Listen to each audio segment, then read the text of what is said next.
Hallelujah hallelujah. मसीह यस्सु के कादरो अजीम नाम में आप सबकी सलामती हो। मैं आप सबको हमारे बाइबल स्टडी के प्रोग्राम में खुशामदीद कहती हूँ और खुदावंद का शुक्र करती हूँ जिसने मुझे और आपको हम सबको मौका दिया कि खुदावंद की पाक हजूरी में जमा होकर खुदावंद के जिंदा कलाम को सीखें और खुदावंद की हजूरी में और ज्यादा आगे बढ़ सकें।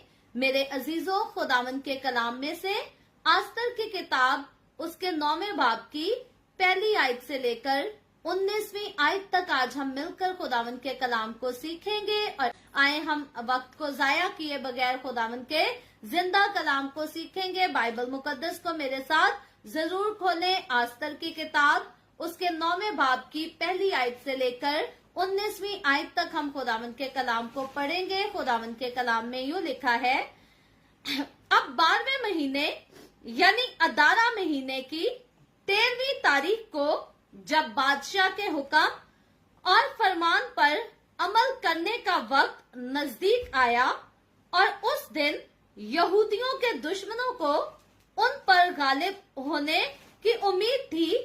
हालांकि बरक्स इसके ये हुआ कि यहूदियों ने अपने नफरत करने वालों पर गलबा पाया तो अक्सूरियस बादशाह के सब सूबों के यहूदी अपने अपने शहर में इकट्ठे हुए कि उन पर जो उनका नुकसान चाहते थे हाथ चलाए और कोई आदमी उनका सामना ना कर सका, क्योंकि उनका खौफ सब कौमों पर छा गया था और सूबों के सब अमीरों और नवाबों और हाकमों और बादशाह के कारगुजारों ने यहूदियों की मदद की, इसलिए कि मर्दगी का रोब उन पर छा गया था, क्योंकि मर्दगी शाही महल में मौजूद था और सब सूबों में उसकी शोहरत फैल गई थी। इसलिए कि ये मर्दगी यानी मर्दगी बढ़ता ही चला गया और यहूदियों ने अपने सब दुश्मनों को तलवार की धार से काट डाला और कत्ल और हलाक किया और अपने नफरत करने वालों से जो चाहा किया। और कसरे सोसन में यहूदियों ने 500 आदमियों को कत्ल और हलाक किया और परशंदाता और दलफून और अस्पाता और पुराता और अदलिया और अरिदता और परमश्ता और अरियसी और इर्दई और विजाता यानी यहूदियों के दुश्मन हमान बिन हमदाता के 10 बेटों को उन्होंने कत्ल किया, पर लूट पर उन्होंने हाथ ना बढ़ाया। उसी दिन उन लोगों का शुमार जो कसरे सोसन में कत्ल हुए बादशाह के हजूर पहुंचाया गया और बादशाह ने आस्तर मलका से कहा कि यहूदियों ने कसरे सोसन ही में 500 आदमियों और हमान के 10 बेटों को कत्ल और हलाक किया है। तो बादशाह के बाकी सूबों में उन्होंने क्या कुछ ना किया होगा। अब तेरा क्या सवाल है वो मंजूर होगा और तेरी और क्या दरखास्त है वो पूरी की जाएगी। आस्तर ने कहा, अगर बादशाह को मंजूर हो तो उन यहूदियों को जो सोसन में हैं इजाजत मिले कि आज के फरमान के मुआफिक कल भी करें और हमान के 10 बेटे सूली पर चढ़ाए जाएं। सो बादशाह ने हुक्म दिया कि ऐसा ही किया जाए और सोसन में उस फरमान का ऐलान किया गया और हमान के 10 बेटों को उन्होंने टांग दिया और वो यहूदी जो सोसन में रहते थे अदार महीने की 14वीं तारीख को इकट्ठे हुए और उन्होंने सोसन में 300 आदमियों को कत्ल किया, पर लूट के माल को हाथ ना लगाया। और बाकी यहूदी जो बादशाह के सूबों में रहते थे इकट्ठे होकर अपनी अपनी जान बचाने के लिए मुकाबला को अड़ गए और अपने दुश्मनों से आराम पाया और अपने नफरत करने वालों में से 75,000 को कत्ल किया, पर लूट पर उन्होंने हाथ ना बढ़ाया। ये अदार महीने की 13वीं तारीख थी और उसी की 14वीं तारीख को उन्होंने आराम किया और उसे ज़ियाफत और खुशी का दिन ठहराया। पर वो यहूदी जो शोषण में थे उसी की 13वीं और 14वीं तारीख को इकट्ठे हुए और उसकी 15वीं तारीख को आराम किया और उसे ज़ियाफत और खुशी का दिन ठहराया। इसलिए देहाती यहूदी जो बेफसील बस्तियों में रहते हैं अदार महीने की 14वीं तारीख को शादमानी और ज़ियाफत का और खुशी का और एक दूसरे को तोहफे भेजने का दिन मानते हैं। खुदावन के पाक कलाम पढ़े और सुने जाने पर खुदावन की बरकत हो। खुदावन का शुक्र हो मेरे अजीजों। खुदावन के कलाम में से आस्तर की किताब उसके 9वें बाब की पहली आयत से लेकर 19वीं आयत तक हमने खुदावन के कलाम मुकद्दस की तलावत की है और यहाँ पर हम देखते हैं कि जैसा कि हम आस्तर के जिंदगी के वाक्य के बारे में देख रहे हैं जिसमें सिर्फ आस्तर नहीं बल्कि अक्सूरियस बादशाह, फिर मर्दगी और हमान, ये 4 खास ऐसे लोग हैं जिनकी जिंदगियों पर हम आस्तर की किताब में गौर कर रहे हैं। और हमने देखा कि मलका आस्तर जो है किस तरह से मलका बनती और खुदा आस्तर को एक अच्छी पोजीशन पर लेकर आता और बाद में अपनी कौम के बचाव के लिए तैयार करता है। सो हमान जो है वो किस तरह गुरूर और घमंड से भरकर और कहर के साथ भरकर जो है बादशाह से इजाजतनामा लेता है कि यहूदियों को एक ही दिन में हलाक किया जाए। और फिर हम देखते हैं कि खुदा किस तरह मौजज़ाना तौर पर आस्तर के वसीला से और मर्दगी के वसीला से उसी हमान को सजा तक पहुंचाता है और कौम बनी इसराइल की हिफाजत का, उनके बचाव का इंतजाम करता है। सो यहाँ पर आज के इस हवाले में चैप्टर 9 में हम देखते हैं कि 2 शाही फरमान जो हैं वो नाफिज हुए थे और दोनों जो है ये शहर सोसन में शाही दरबार से सादिर हुए थे। एक ही बादशाह की अंगूठी के साथ इनके ऊपर मोहर की गई थी। एक का इजरा जो था वो पहले महीना की 13 तारीख को हुआ था और इसकी रोज से हुक्म हुआ कि 12वें महीना की 13 तारीख को सारे यहूदियों को कत्ल कर दिया जाए।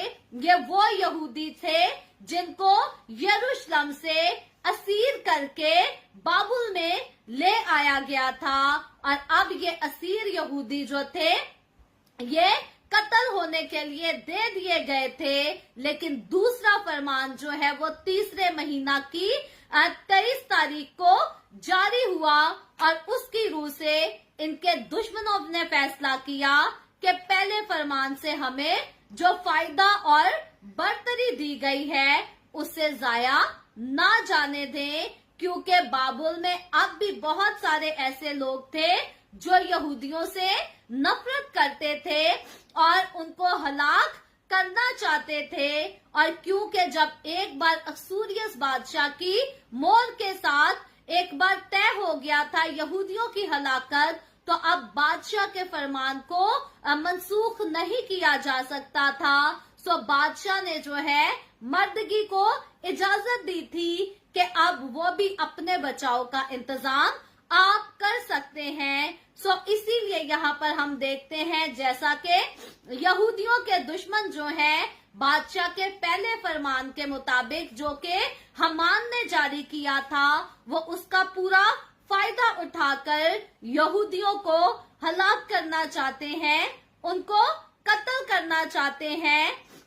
लेकिन दूसरे फरमान के मुताबिक यहूदियों को अथॉरिटी दी गई है कि वो आगे बढ़कर अपने हिफाजती इकदामात ही नहीं सिर्फ कर सकते बल्कि अपने दुश्मन के साथ लड़ सकते हैं। अपने दुश्मन के साथ वो डटकर मुकाबला कर सकते हैं। सो वो दिन जो हकीकतन हमान ने यहूदियों की तबाही के लिए, इनकी बर्बादी के लिए मुकर्रर किया था, इस दिन हम देखते हैं कि यहूदी जो हैं ऐसे मुल्क में जहां पर वो असीर करके लाए गए हैं, गुलामी की हालत में फतह याब होते हैं, जीत जाते हैं, बच जाते हैं। और जिस मुल्क में वो असीर करके लाए गए हैं उस मुल्क में तबाही होती है, कत्लो गारत, खून बहता है। और क्यों बहता है?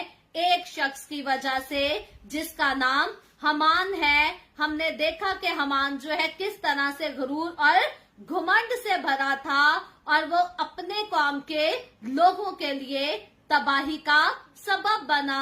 इससे पहले वो अपनी कौम की, अपने लोगों की, अपने बेटों की तबाही देखता, वो खुद अपने आप को ऑलरेडी तबाह करके दुनिया से जा चुका था। लेकिन दुनिया से जाने से पहले वो और बतेरों के लिए तबाही को मुकर्रर कर चुका था। याद रखें, जब कोई एक इंसान किसी स्टेप को लेता है तो वो कभी ना ये समझे कि इसका अंजाम मुझे अकेले को भुगतना पड़ेगा, क्योंकि जब एक इंसान के साथ और बहुत सारे लोग मुंसलिक होते हैं, जुड़े हुए होते हैं, ताल्लुक में होते हैं, तो उस एक इंसान की गलतियों की वजह से उसके आसपास के दूसरे लोगों को भी भुगतना पड़ता है, नतीजा और इंजाम भुगतना पड़ता है। और जैसा कि हम देखते हैं खुदावंद के कलाम मुकद्दस में से रोमियो उसके 5वें बाब की जब हम 12वीं आयत को पढ़ते हैं तो यहाँ पर एग्जाम्पल दी गई है, दोहराया गया है। मैं बल्कि इस रेफरेंस को पढ़ूंगी। रोमियो 5वें बाब की 12वीं आयत लिखा है, पर जिस तरह एक आदमी के सबब से गुनाह दुनिया में आया और गुनाह के सबब से मौत आई और यूं मौत सब आदमियों में फैल गई, इसलिए कि सबने गुनाह किया। सो याद रखें, एक आदमी जिसका नाम आदम है, जो कि इस दुनिया का पहला इंसान, उसके सबब से गुनाह हुआ और मौत जो है वो सारे आदमियों में फैल गई।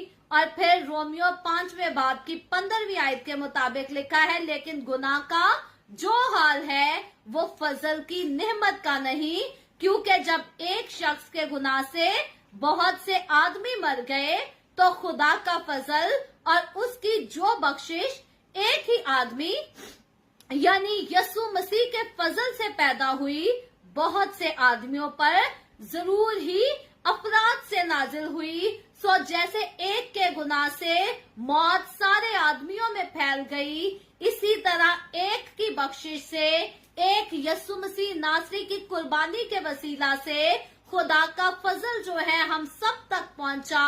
मेरे अजीजों, खुदावंद का कलाम हमें मुताहिद करता है कि हम अपनी जिंदगी में जो कुछ कर रहे हैं, हम अपने चाल चलन पर, अपने हाल अहवाल पर खूब गौर करें, ध्यान रखें, क्या हम उस इंसान के जैसे हैं जिसके एक गुनाह के बायस मौत सब आदमियों में फैल गई, या क्या हम खुदावंद यीशु मसीह के फजल के तहत आ चुके हैं? क्या हम खुदावंद यीशु के वसीला से नजात याफ्ता हो चुके हैं? अगर नजात याफ्ता हो चुके हैं तो फिर हमें हमान की तरह दूसरों की बर्बादी का बायस नहीं बनना। आज ये जो 19 आयात हमने पढ़ी हैं, ये यहूदियों की फतह मंदी के बारे में लिखा गया है। इसमें यहूदियों की जीत के बारे में बताया गया है, लेकिन इस जीत के साथ साथ बाकी हम देखते हैं कि गैर कौमों के लोगों के कत्ल के बारे में, उनकी हलाकत के बारे में बताया गया है। सो एक हमान अगर सरकशी ना करता, एक हमान अगर गुरूर और घुमंड से भरकर खुदा की कौम के अगेंस्ट ना जाता, इस जिद को ना पालता कि उसने यहूदियों को हलाक करना ही करना है, तो फिर ये दिन जो है उस वक्त यहूदियों की तारीख में और अक्सूरियस बादशाह और उसकी सल्तनत की तारीख में कभी ये दिन ना आता, लेकिन हामान के गुरूर और उसके घमंड की वजह से ना सिर्फ वो तबाह हुआ, ना सिर्फ वो अकेला हलाक हुआ, बल्कि उसकी कौम के हजारों लोग जो है इस दिन हलाक हुए। और उसके अपने बेटों का जिक्र आया है कि हामान के बेटों को सूली पर लटका दिया गया, उनको हलाक किया गया। और यहूदियों ने यहाँ पर उस मुल्क में जहाँ पर वो असीर करके लाए गए थे, अगर अपना हाथ उठाया तो ये उन्होंने अपने बचाव के लिए किया था, क्योंकि दुश्मन इनको हलाक करना चाहते थे।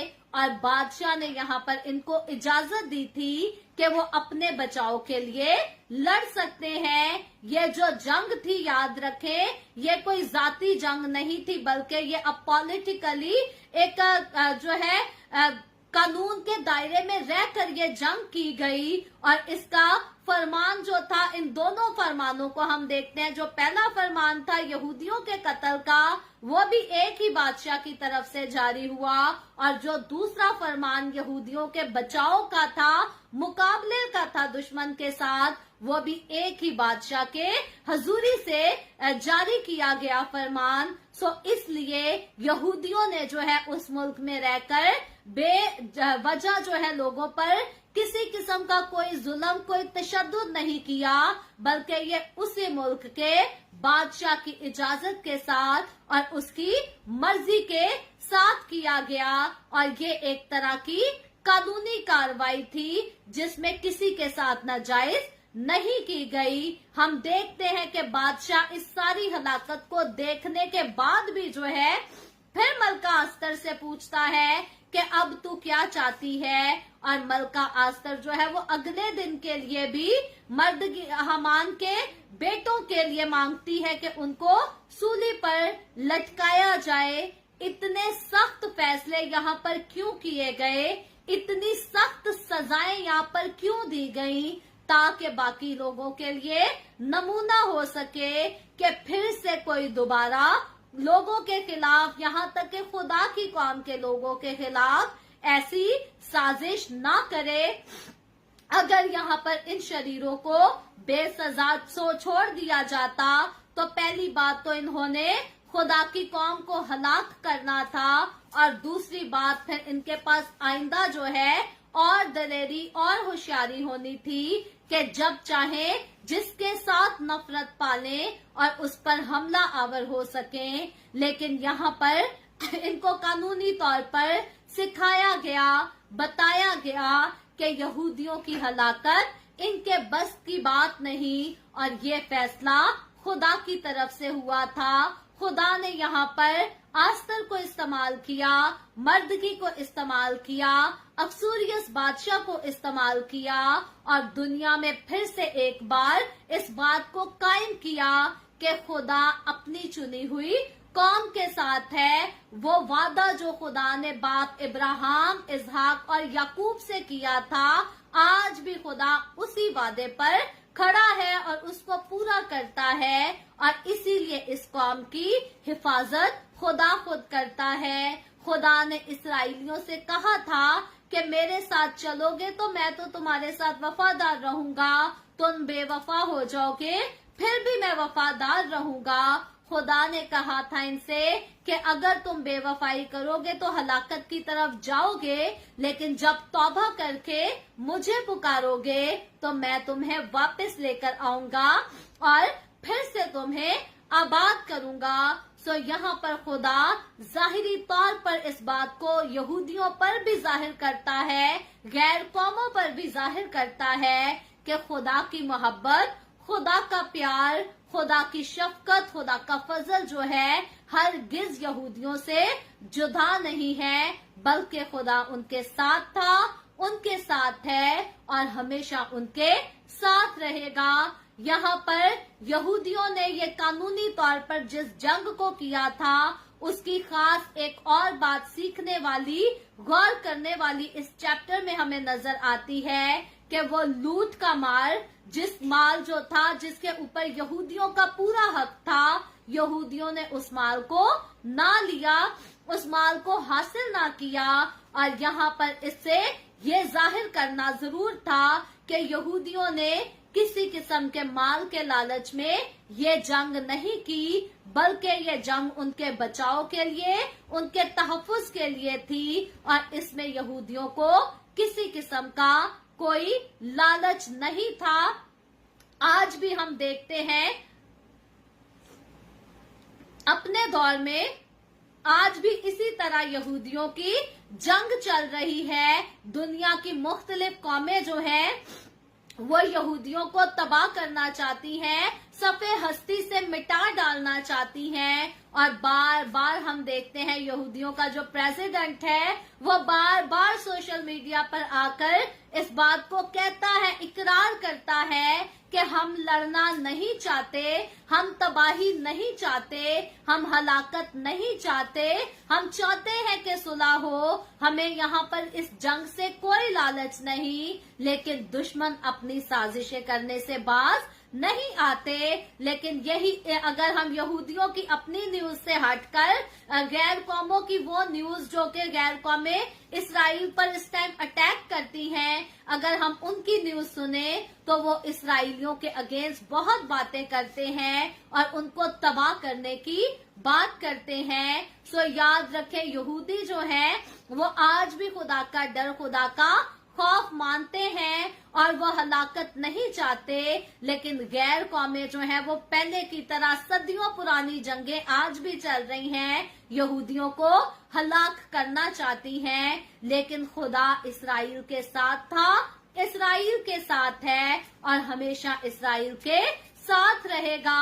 मुबारक है वो लोग जो इसराइल की सलामती की दुआ करते हैं। मैं और आप आज हम जिस दौर में जिंदगी गुजार रहे हैं, याद रखें, कभी भी जंगों को देखकर, इनकी अफवाहों को सुनकर खुश ना हो, शादमान ना हो, बल्कि दुआ करें ताकि खुदावंद हर जगह अपने लोगों को महफूज रखे। और मुझे और आपको, हमें खुदा ने नस्ल इंसानी की तबाही और बर्बादी पर जश्न मनाने के लिए कहीं इनकरेज नहीं किया, बल्कि मैं और आप, हम सब यस्सु के खून खरीदे लोग हैं। हमें हर एक के लिए बरकत की दुआ करनी है, हर एक के तहफ्फुज की दुआ करनी है और खुद खुदा के खौफ में आगे बढ़ते चले जाना है। खुदावंद आज के कलाम के वसीला से मुझे और आपको, हम सबको बहुत बरकत दे और हम सबको तौफीक दे कि हम खुदावंद की